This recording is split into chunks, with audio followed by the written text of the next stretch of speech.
So look at this, I got two of the very best car that British Leyland had to offer. Or did I get that wrong? Yes, the Austin Metro is back in the garage. It's been a while since it's been there. The very first video I made on this channel was about this Austin Metro. That was a while back. And back when the coronavirus hit, I actually was isolated together with this for an entire week where I was just welding and welding and welding. That was not enough. Then I pretty much lost motivation and put it in the back of my storage facility. And yeah, there it stood. And it's been a while now. Actually, that's not completely true, because a couple of months ago, me and my friend actually took it out and started welding some stuff together. And that was good, because sometimes it can be a bit easier to be motivated when you have a friend there helping you. So yeah, we've actually achieved quite a lot that weekend, but there's still a lot of stuff that needs to be fixed on this car. And this car was a big surprise, because me and my friend decided to try to save this car because it looked like such an easy project. We actually pretty much thought that we would have to use maybe a day of work on it and then go to the MOT station. As you can see now, it's a bit worse than that, because me and my friend, of course, looked it over before we decided to try to save it, and it looked really nice condition. We don't know a lot about metros, not back then at least, so we didn't know that this is a very important place to take a look at. But all normal places looked pretty much okay, and the rust that we could see was easy to get at and easy to repair. It turned out not to be the case. This entire section was gone. The entire front panel, lamp panel, headlight panel and all that is gone. It is being rebuilt at the moment. There's rust in the rear. There's rust inside the car that I fixed in that period of time being isolated together with it. But there's a long way to go. We're not trying to make this a pristine restoration. We're just trying to give this car another chance, because this car really deserves another chance, I think. Looking at the odometer, this car got 86,000 kilometers on the clock. And that is quite unbelievable for a car that is 35, 34 years old. I can't remember exactly. But yeah, that's nice. The car's from Bornholm in Denmark, which is a rather small island, so that could explain why the mileage is rather low. It can also kind of explain why it's not completely gone, because on Bornholm they don't use as much salt as in the rest of Denmark, so cars tend to be in a little bit better condition on Bornholm.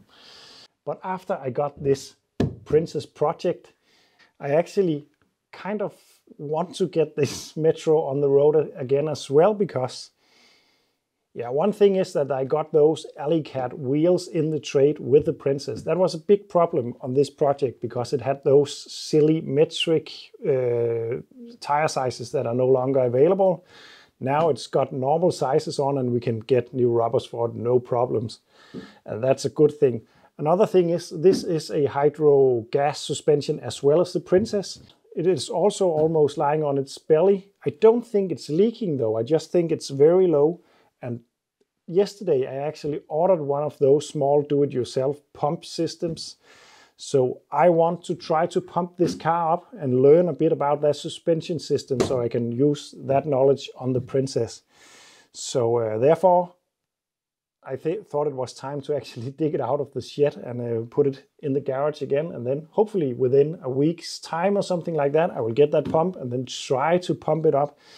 That would be nice, because at the moment it's actually bottoming out on the lift.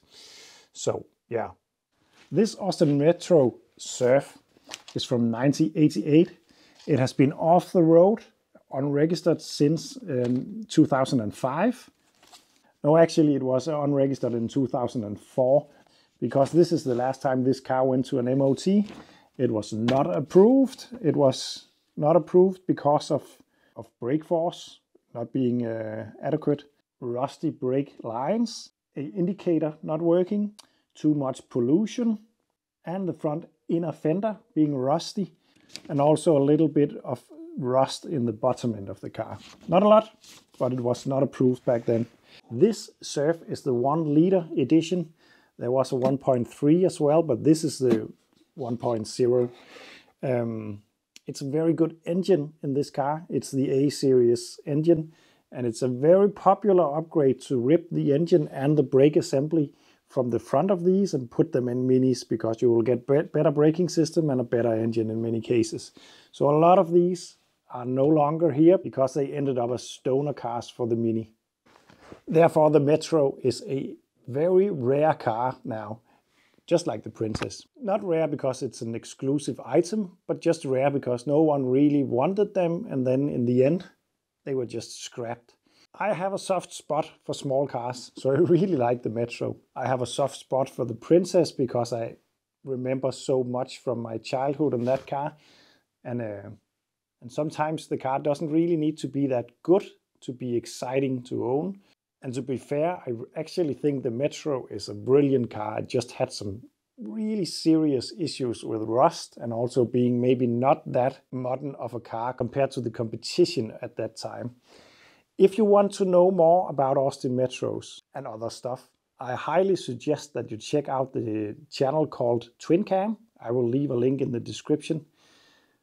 There's a guy called Ed, and he knows quite a lot of stuff about these cars.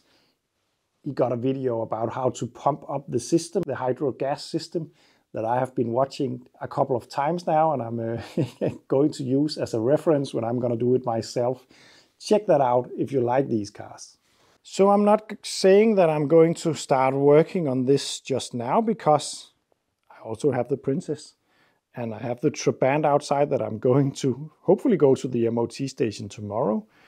And of course also, there's other projects in line. But I am really tempted to start working on it again. And when I get that pump system, I'm at least going to try to pump it up, because at the moment it is rather difficult to move about without damaging it. It doesn't really matter to damage it because it's so rusty already. But yeah, of course, that would be nice.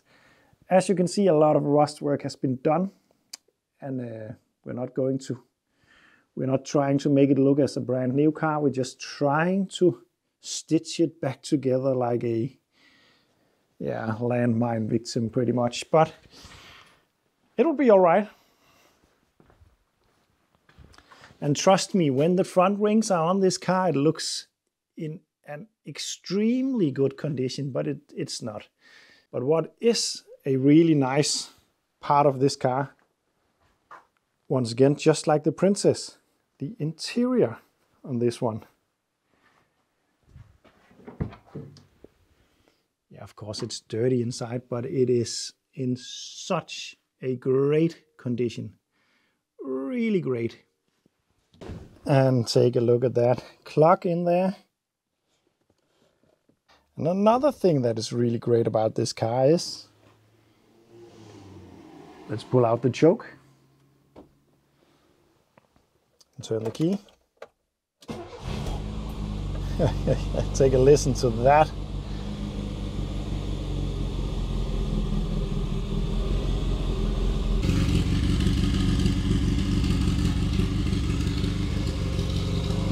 And this car has just stood since 2005 pretty much. Then I started it up 2.5 years ago, and then it has just stood again. And now I just switched it on, and it sounds so amazing. At the moment the choke is on, so the idle is quite high, but it's just sounding amazing.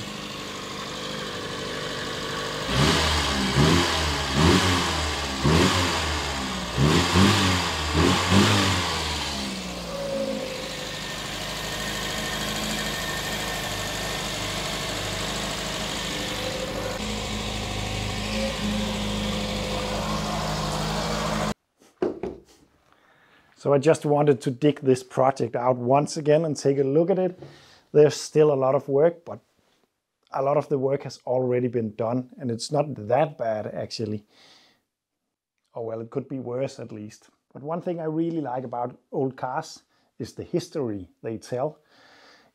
Sometimes it's a personal history, and sometimes it's a history from the motoring world or the history of the world. And in this case, that ticks the boxes, because this and the Princess were some quite important cars for their period. Some say both of them was a big reason of the demise of the British car industry. I'm not going to be the judge of that. They definitely had some problems, but they did also have a lot of spirit and a lot of courage to try something different. Take a look at modern cars, compare them together, and then take a look at cars from this period and compare them together. They were extremely different, and when you try something new, sometimes it doesn't end that well, but at least it's a bit interesting, and that I really like. I will make a video very soon about pumping the suspension up, or at least attempting to do so, because it could just burst. We'll see. Anyway, thank you for watching, and see you in the next one.